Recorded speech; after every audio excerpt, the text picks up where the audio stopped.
Hi friends, ನಮಸ್ತೆ ಎಲ್ರಿಗೂ. Anita ಸ್ಪೈಟ್ಸ್ YouTube ಚಾನಲ್ಗೆ ಸ್ವಾಗತ. ಎಲ್ರಿಗೂ ಹ್ಯಾಪಿ ಸಂಡೇ ಫ್ರೆಂಡ್ಸ್. ಇವತ್ತು ಎಲ್ಲರ ಮನೆಯಲ್ಲೂ ನಾರ್ಮಲ್ ಆಗಿ ಚಿಕನ್ನ ಮಾಡ್ತಾನೆ ಇರ್ತೀವಿ. ಸಾಂಬಾರು, ಚಾಪ್ಸು ಎಲ್ಲ ಮಾಡ್ತಾನೆ ಇರ್ತೀವಿ. ಫಾರ್ ಎ ಚೇಂಜ್ ಇವತ್ತು ಡಿಫ್ರೆಂಟಾಗಿ ಒಂದು ಗ್ರೇವಿನ ಮಾಡಿ ಸೂಪರಾಗಿರುತ್ತೆ ಮತ್ತು ತುಂಬಾ ಸಿಂಪಲ್ ಆಗಿರುತ್ತೆ ಫ್ರೆಂಡ್ಸ್.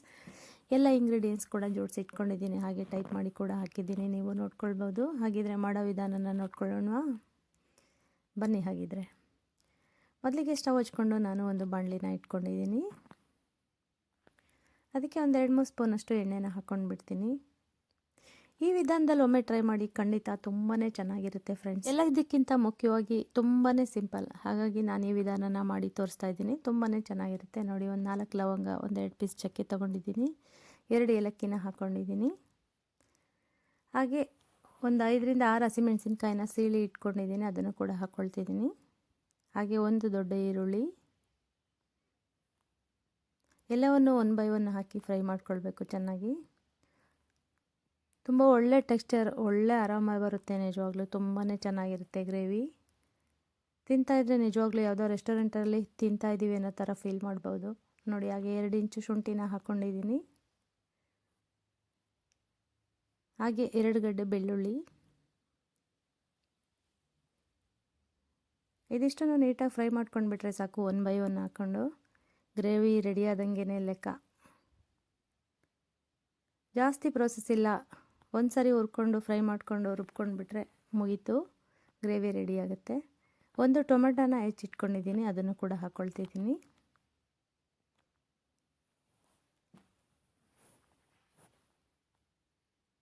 ಮೀಡಿಯಮ್ ಫ್ಲೇಮಲ್ಲಿ ಇಟ್ಕೊಂಡು ಹುರ್ಕೊಳ್ಬೇಕಾಗತ್ತೆ. ಯಾವಾಗಲೂ ಸಾಂಬಾರು ಅಥವಾ ಚಾಪ್ಸ್ ಎಲ್ಲ ಮಾಡ್ತಾನೆ ಇರ್ತೀವಿ, ಒಂದು ಸರಿ ಹೀಗೆ ಟ್ರೈ ಮಾಡಿ, ಖಂಡಿತ ಇಷ್ಟ ಆಗುತ್ತೆ ಫ್ರೆಂಡ್ಸ್. ಒಂದು 1/4 ಸ್ಪೂನಷ್ಟು ಅರಿಶಿನ ಕೂಡ ಹಾಕ್ಕೊಂಡಿದ್ದೀನಿ. ಸ್ವಲ್ಪ ಉಪ್ಪನ್ನು ಹಾಕ್ಕೊಳ್ತೀನಿ, ಬೇಗ ಫ್ರೈ ಆಗುತ್ತೆ.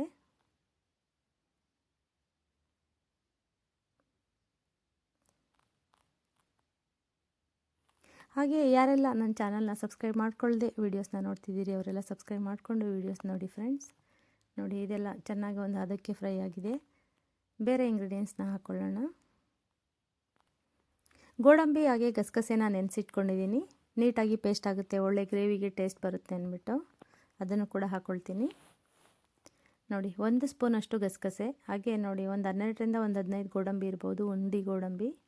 ಇದಕ್ಕೆ ಒಳ್ಳೆ ಟೆಕ್ಸ್ಚರ್ ಕೊಡೋ ಅಂಥದ್ದು, ಸೂಪರಾಗಿರುತ್ತೆ. ತೆಂಗಿನಕಾಯಿ ಎಲ್ಲ ಏನು ಬಳಸೋ ಹಾಗಿಲ್ಲ. ಗೋಡಂಬಿ ಮತ್ತು ಗಸಗಸೆನ ಕೂಡ ಹಾಕ್ಕೊಂಡೆ.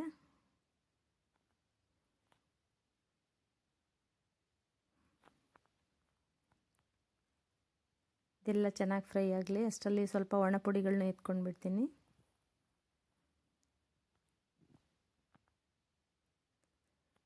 ನೋಡಿ, ಧನಿಯಾ ಪುಡಿನ ಸೇರಿಸ್ತಾ ಇದ್ದೀನಿ.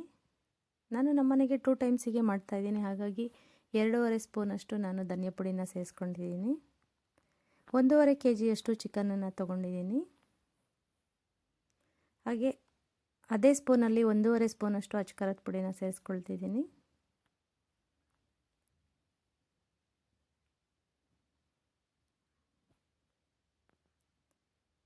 ಮಾಮೂಲಿ ಫ್ರೈ ಚಾಪ್ಸ್ ಎಲ್ಲ ಸ್ವಲ್ಪ ಮೆಣಸೆಲ್ಲ ಸೇರಿಸ್ತೀವಿ, ಇದಕ್ಕೆ ಪೆಪ್ಪರೆಲ್ಲ ಸೇರಿಸ್ತಾ ಇಲ್ಲ. ಮೈಲ್ಡ್ ಆರಾಮ ಇರುತ್ತೆ, ಸೂಪರಾಗಿರುತ್ತೆ ಟೇಸ್ಟು.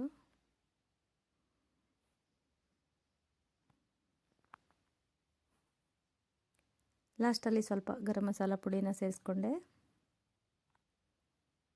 ಇದೆಲ್ಲ ಆದ ನಂತರ ಲಾಸ್ಟಲ್ಲಿ ಕೊತ್ತಂಬರಿ ಮತ್ತು ಪುದೀನನ ಸೇರಿಸ್ಕೊಳ್ತೀನಿ ಫ್ರೆಂಡ್ಸ್. ಇದಿಷ್ಟು ಒಂದು ಹಂತಕ್ಕೆ ಚೆನ್ನಾಗಿ ಫ್ರೈ ಆಗಿದೆ. ಮನೆಯಲ್ಲಿ ಒಂದು ಒಳ್ಳೆ ಆರಾಮ ಬರ್ತಾಯಿದೆ, ಗಮ್ ಅಂತಿದೆ ನೋಡಿ. ಎಲ್ಲ ಫ್ರೈ ಆಯಿತು. ಸೊಪ್ಪುಗಳನ್ನ ಲಾಸ್ಟಲ್ಲಿ ಸೇರಿಸ್ಕೊಳ್ತಿದ್ದೀನಿ. 1 ಮುಷ್ಟಿಯಷ್ಟು ಕೊತ್ತಂಬರಿ, ಹಾಗೆ 1 ಮುಷ್ಟಿ ಪುದೀನನ ಸೇರಿಸ್ಕೊಳ್ತಿದ್ದೀನಿ. ಪುದೀನ ನಮ್ಮ ಮನೆಯಲ್ಲೇ ಬೆಳೆದಿರೋದು, ಇದು ಮಿಂಟ್ ಪುದೀನ ಅಂದ್ಬಿಟ್ಟು, ಇದು GKVKಯಲ್ಲಿ ಸಿಗುತ್ತೆ, ತಂದು ಹಾಕ್ಕೊಂಡಿದ್ವಿ. ತುಂಬ ಒಳ್ಳೆ ಫ್ಲೇವರ್ ಬರುತ್ತೆ. ಇದನ್ನು ತಿಂದರೆ ಒಂಥರ ಪೋಲೋ ತಿಂದಷ್ಟು ಫೀಲ್ ಆಗುತ್ತೆ, ಅಷ್ಟು ಚೆಂದ ಇರುತ್ತೆ ಇದು. ಸೊಪ್ಪುಗಳನ್ನ ಏನು ಕಟ್ ಮಾಡಿಲ್ಲ, ಹಾಗೆ ಹಾಕ್ಕೊಂಡಿದ್ದೀನಿ. ಹೇಗಿದ್ರೂ ಫ್ರೈ ಮಾಡಿದ ನಂತರ ಪೇಸ್ಟ್ ಮಾಡ್ಕೊಳ್ಬೇಕಲ್ಲ. ಸೊಪ್ಪು ಹಾಕಿದ ನಂತರ ನೀಟಾಗಿ ಒಂದು 2 ನಿಮಿಷ ಫ್ರೈ ಮಾಡ್ಕೊಂಡ್ರೆ ಸಾಕು.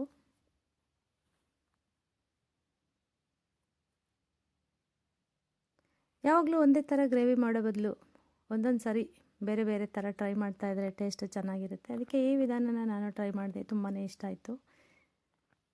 ಎಲ್ಲವೂ ಮಸಾಲೆ ಐಟಮ್ಗಳೇ, ಹಾಗಾಗಿ ಏನೋ ಒಂದು ಹಾಕಿ ಮಾಡಿದ್ರೆ ಇನ್ನೊಂದು ಒಳ್ಳೆ ಟೆಕ್ಸ್ಚರ್ ಕೊಡುತ್ತೆ, ಟೇಸ್ಟ್ ಕೊಡುತ್ತೆ. ಹಾಗಾಗಿ ಹೊಸ ಹೊಸ ರುಚಿಗಳನ್ನ ಟ್ರೈ ಮಾಡ್ತಾ ಇರ್ತೀನಿ. ಇವತ್ತು ಈ ರುಚಿನ ಟ್ರೈ ಮಾಡಿದೆ, ಬೊಂಬಾಟಾಗಿ ಬಂದಿತ್ತು. ಹಾಗಾಗಿ ಈ ವಿಧಾನ ನಾನು ನಿಮ್ಮೊಟ್ಟಿಗೆ ಶೇರ್ ಮಾಡ್ಕೊಳ್ತಿದ್ದೀನಿ ಫ್ರೆಂಡ್ಸ್. ನೀವು ಕೂಡ ಟ್ರೈ ಮಾಡಿ, ನಿಮಗೂ ಖಂಡಿತ ಇಷ್ಟ ಆಗುತ್ತೆ. ನೋಡಿ, ಎಲ್ಲವೂ ಚೆನ್ನಾಗಿ ಫ್ರೈ ಆಯಿತು ಫ್ರೆಂಡ್ಸ್. ಇದನ್ನು ತಣ್ಣಗಾಗಲಿಕ್ಕೆ ಎತ್ತಿಟ್ಬಿಡೋಣ. ಹಾಗೆ ಚಿಕನನ್ನು ಒಗ್ಗರಣೆಗೆ ಹಾಕ್ಕೊಳ್ತೀನಿ. ನೋಡಿ, ಇದಿಷ್ಟು ಇಂಗ್ರೀಡಿಯೆಂಟ್ಸ್ನೂ ಏನೇನು ಬಳಸ್ತೀವಿ ಅದಷ್ಟು ಚೆನ್ನಾಗಿ ಫ್ರೈ ಮಾಡ್ಕೊಂಡಿದ್ದೀನಿ. ಮತ್ತೆ ಹೊಸದಾಗಿ ಆ್ಯಡ್ ಮಾಡೋಂಥ ಮಸಾಲ ಪದಾರ್ಥ ಯಾವುದೂ ಇಲ್ಲ. ಕೆಳಗಿಳಿಸ್ಬಿಡೋಣ. ಅದೇ ಬರ್ನಲ್ ಮೇಲೆ ಈಗ ಒಂದು ಕುಕ್ಕರ್ನ ಇಟ್ಕೊಂಡಿದ್ದೀನಿ. ಇದಕ್ಕೆ ಒಂದು 2-3 ಸ್ಪೂನಷ್ಟು ಎಣ್ಣೆ ಹಾಕ್ಕೊಂಡೆ. ಇದಕ್ಕೂ ಕೂಡ ಒಂದು ಈರುಳ್ಳಿನ ಕಟ್ ಮಾಡಿ ಹಾಕ್ಕೊಳ್ತಿದ್ದೀನಿ ಒಗ್ಗರಣೆಗೆ.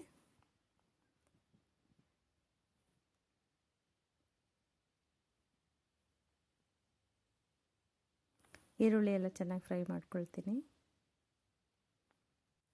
ಈ ಗ್ರೇವಿ ಚಪಾತಿ, ಪೂರಿ ಮತ್ತು ಅನ್ನ ಜೊತೆಗೆಲ್ಲ ತುಂಬಾ ಒಳ್ಳೆ ಕಾಂಬಿನೇಷನ್ನು. ಮನೆಯಲ್ಲಿ ಮಾಡೋ ಇಂಗ್ರೀಡಿಯೆಂಟ್ಸ್ ಆದರೆ, ಹೋಟೆಲಲ್ಲಾದರೆ ರೋಟಿ ನಾನ್ಗೆಲ್ಲ ಇದನ್ನು ಗ್ರೇವಿಯಾಗಿ ತೊಗೊಳ್ತೀವಿ. ನಿಜವಾಗ್ಲೂ ತುಂಬಾ ಚೆನ್ನಾಗಿರುತ್ತೆ ಫ್ರೆಂಡ್ಸ್. ಅದೇ ಟೆಕ್ಸ್ಚರಲ್ಲಿ ಬಂದಿದೆ, ಬೊಂಬಾಟಾಗಿದೆ. ನೀವು ಒಮ್ಮೆ ಟ್ರೈ ಮಾಡಿ, ಖಂಡಿತ ಇಷ್ಟ ಆಗುತ್ತೆ.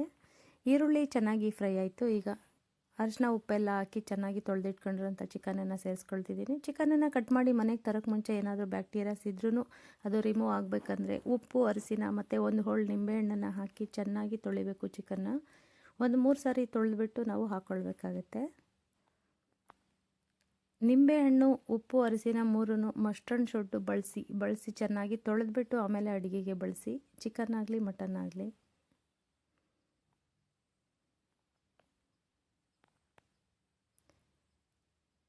ಯಾವಾಗಲೂ ಚಿಕನ್ನಲ್ಲಿ ಬಿಟ್ಕೊಳ್ಳೋಂಥ ನೀರಿನ ಅಂಶನ ಚೆನ್ನಾಗಿ ಡ್ರೈ ಮಾಡೋವರೆಗೂ ಹುರ್ಕೊಳ್ಬೇಕು. ಅದೆಲ್ಲ ಚೆನ್ನಾಗಿ ಫ್ರೈ ಆಗಿ ನೀರಿನ ಅಂಶ ಎಲ್ಲ ಡ್ರೈ ಆಗುತ್ತಲ್ಲ, ಆ ನಂತರನೇ ನಾವು ಮಸಾಲೆ ಪದಾರ್ಥಗಳನ್ನ ಸೇರಿಸ್ಕೊಳ್ಬೇಕು. ಆವಾಗ ಟೇಸ್ಟು ಚೆನ್ನಾಗಿ ಬರುತ್ತೆ. ಒಂದು 1/4 ಚಮಚ ಅರಿಶಿನ ಹಾಕ್ಕೊಂಡೆ. ಹಾಗೆ ರುಚಿಗೆ ತಕ್ಕಷ್ಟು ಉಪ್ಪನ್ನು ಕೂಡ ಈಗಲೇ ಸೇರಿಸ್ಕೊಂಡು ಬಿಡ್ತೀನಿ. ಮಸಾಲೆ ಐಟಮ್ ಉರಿಯುವಾಗ ಕೂಡ ನಾನೊಂದು ಅರ್ಧ ಸ್ಪೂನ್ ಉಪ್ಪನ್ನು ಹಾಕ್ಕೊಂಡಿದ್ದೀನಿ. ಉಪ್ಪನ್ನು ನೋಡಿ ಹಾಕ್ಕೊಳ್ಬೇಕು. ನೋಡಿ, ಇದರಲ್ಲಿ ಬಿಡೋ ನೀರಿನ ಅಂಶ ಎಲ್ಲ ಫುಲ್ಲು ಡ್ರೈ ಆಗಬೇಕು. ಆವಾಗ ಯಾವುದೇ ಗ್ರೇವಿ ಆಗಲಿ ಸೂಪರಾಗಿ ಬರುತ್ತೆ.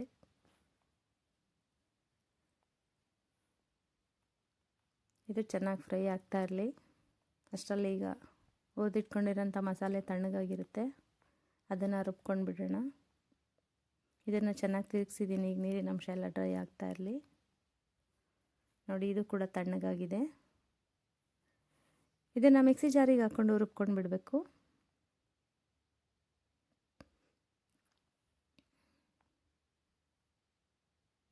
ನಾರ್ಮಲಿ ಮನೆಯಲ್ಲಿ ಚಿಕನ್ ಮಟನ್ ಮಾಡುವಾಗ ಖಾರ ರುಬ್ಕೊಳ್ಳೋ ಪ್ರೋಸೆಸ್ಸು ಎಲ್ಲ ಒಂದಷ್ಟು ಸರಿ ಇರುತ್ತೆ. ಹಾಗಾಗಿ ಈ ವಿಧಾನನ ಟ್ರೈ ಮಾಡಿ. ಇದು ನೋಡಿ, ಇಷ್ಟು ಮಸಾಲೆನ ಒಮ್ಮೆಗೆ ರುಬ್ಕೊಂಡು ಬಿಟ್ಟರೆ ಆಗೋಯ್ತು. ಮತ್ತೆ ಇಂಗ್ರೀಡಿಯೆಂಟ್ಸ್ ಜೋಡಿಸ್ಕೊಳ್ಳೋ ಅಂತ ಅಗತ್ಯ ಇರಲ್ಲ.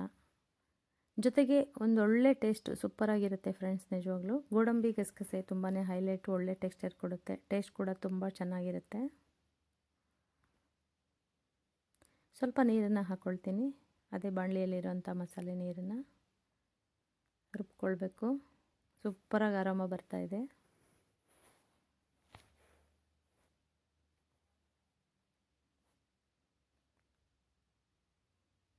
ನೋಡಿ, ಫ್ರೈ ಮಾಡಿ ರುಬ್ಕೊಂಡಂಥ ಮಸಾಲ ಟೆಕ್ಸ್ಚರೇ ಬೇರೆ ಫ್ರೆಂಡ್ಸ್. ನಿಜವಾಗ್ಲೂ ಆರಾಮ ಕೂಡ ಸೂಪರಾಗಿರುತ್ತೆ. ನೋಡಿ, ಇದು ಅಷ್ಟರಲ್ಲಿ ಚೆನ್ನಾಗಿ ಡ್ರೈ ಆಗ್ತಾಯಿದೆ. ನೀರಿನ ಅಂಶ ಎಲ್ಲ ಚೆನ್ನಾಗಿ ಡ್ರೈ ಆಗಿದೆ. ನೋಡಿ, ಎಣ್ಣೆ ಮಾತ್ರ ಬಿಟ್ಕೊಂಡಿದೆ. ಈ ರೀತಿ ಚೆನ್ನಾಗಿ ನೀರಿನ ಅಂಶ ಡ್ರೈ ಆದ ನಂತರನೇ ಮಸಾಲೆಗಳನ್ನ ಸೇರಿಸ್ಕೊಳ್ಬೇಕು.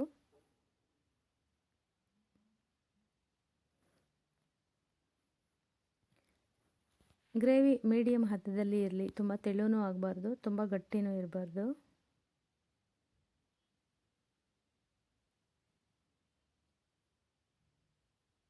ಎಲ್ಲವನ್ನು ಚೆನ್ನಾಗಿ ತಿರುಗಿಸ್ಕೊಂಡು ಬೇಯಿಸ್ಕೊಳ್ತೀನಿ.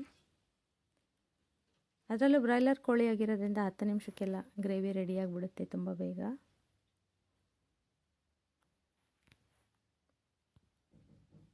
ಇಂಗ್ರೀಡಿಯೆಂಟ್ಸ್ ಫ್ರೈ ಮಾಡ್ಕೊಳ್ಳೋದು ಒಂದು ಸ್ವಲ್ಪ ಕೆಲಸ ಹಿಡಿಬೋದು ಅಷ್ಟೇ. ನೋಡಿ, ಚೆನ್ನಾಗಿ ಕುದೀತಾ ಇದೆ. ಲಿಡ್ ಕ್ಲೋಸ್ ಮಾಡಿ ನಾನು ಒಂದು 5 to 6 ನಿಮಿಷ ಕುದಿಸ್ಕೊಳ್ತೀನಿ.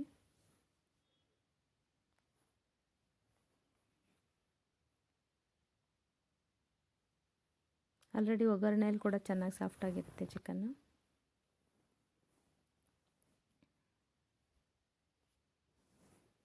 ನೋಡಿ ಚೆನ್ನಾಗಿ ಬೆಂದಿದೆ. ಇನ್ನೊಂದು 2-3 ನಿಮಿಷ ಕುದಿಸ್ಕೊಂಡ್ರೆ ಗ್ರೇವಿ ರೆಡಿ. ನೋಡ್ತಿದ್ದೀರಲ್ಲ ಫ್ರೆಂಡ್ಸ್, ಚಪಾತಿ ಮತ್ತು ರೈಸ್ ಜೊತೆಗೆ ಈ ಗ್ರೇವಿ ಸೂಪರ್ ಕಾಂಬಿನೇಷನ್ ಆಗಿರುತ್ತೆ ಮನೆಯಲ್ಲಿ ಮಾಡ್ಕೊಳ್ಳೋವಾಗ. ನಾನಿವತ್ತು ಇಡ್ಲಿ ಮಾಡಿದ್ದೆ, ಹಾಗಾಗಿ ಇಡ್ಲಿ ಜೊತೆಗೇ ಈ ಕಾಂಬಿನೇಷನ್ನ ಓಡಿಸ್ತಾ ಇದ್ದೀನಿ ಇವತ್ತು. ನೀವು ಕೂಡ ಮಾಡಿ ಟ್ರೈ ಮಾಡಿ, ತುಂಬಾ ಇಷ್ಟ ಆಗುತ್ತೆ. ನೋಡಿ ಇವತ್ತು ಇಡ್ಲಿ ಜೊತೆಗೆ ನಾನು ಈ ಚಿಕನ್ ಗ್ರೇವಿನ ಮಾಡಿದ್ದೀನಿ. ಈ ವಿಡಿಯೋ ನಿಮಗೆ ಇಷ್ಟ ಆಗಿದ್ರೆ ನನಗೊಂದು ಲೈಕ್ ಕೊಟ್ಟು ನನ್ನ ಚಾನಲ್ನ ಸಬ್ಸ್ಕ್ರೈಬ್ ಮಾಡ್ಕೊಳ್ಳಿ ಫ್ರೆಂಡ್ಸ್. ಚೆನ್ನಾಗಿದೆ ಅಲ್ವಾ ಗ್ರೇವಿ? ನೋಡಿದ್ರೇ ತಿನ್ಬೇಕು ಅನಿಸ್ತಿದೆ ಅಲ್ವಾ? ಹಾಗಿದ್ರೆ ನೀವು ಕೂಡ ಒಮ್ಮೆ ಟ್ರೈ ಮಾಡಿಬಿಡಿ ಇವತ್ತು. Thank you.